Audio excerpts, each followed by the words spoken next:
बसंतपुर गांव के पास एक घने जंगल में बसी एक अजीब सी हवेली थी।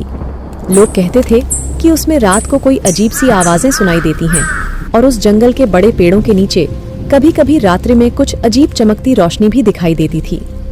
एक दिन गांव का युवक राजू ने अपने दोस्त श्याम के साथ तय किया कि वे उस हवेली में रात बिताएंगे और सच्चाई का पता करेंगे। रात का समय आया और वे हवेली की ओर बढ़े। हवेली का दरवाजा खुलते ही उन्हें एक सुंदर औरत दिखाई दी, जिसकी सुंदरता में कुछ विचित्रता थी।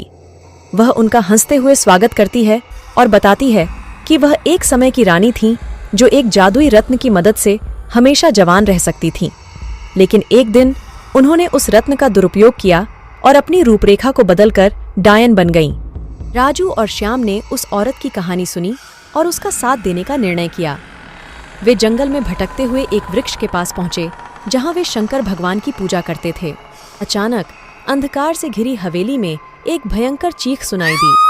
राजू और श्याम जल्दी से हवेली की ओर बढ़े और देखा कि वह सुंदर औरत अब एक डायन बन चुकी थी और उसने गांव वालों को धमकाया कि वह सभी को मार डालेगी। राजू ने शंकर भगवान से मदद के लिए प्रार्थना की और उन्हें उस डायन से मुक्त करने का व्रत रखा।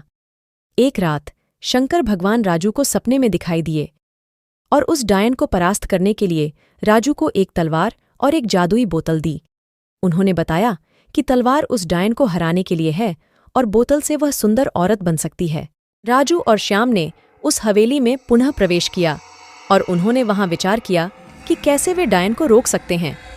उन्होंने तलवार को तैयार रखा और जादुई बोतल को ध्यान से संजीवनी मंत्र से पूरित किया। डायन ने उनका आगमन महसूस किया। वह बहुत ही डरावनी रूप में सामने आई और उसने उस पर हमला कर दिया।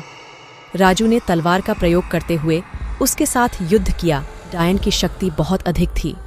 वह उन्हें एक ओर धकेल रही थी। तभी उन्होंने जादुई बोतल को उसकी दिशा में छींका और डायन को सुंदर औरत में बदल दिया। क्या होगा आगे जानने के लिए देखते रहिए हमारा चैनल।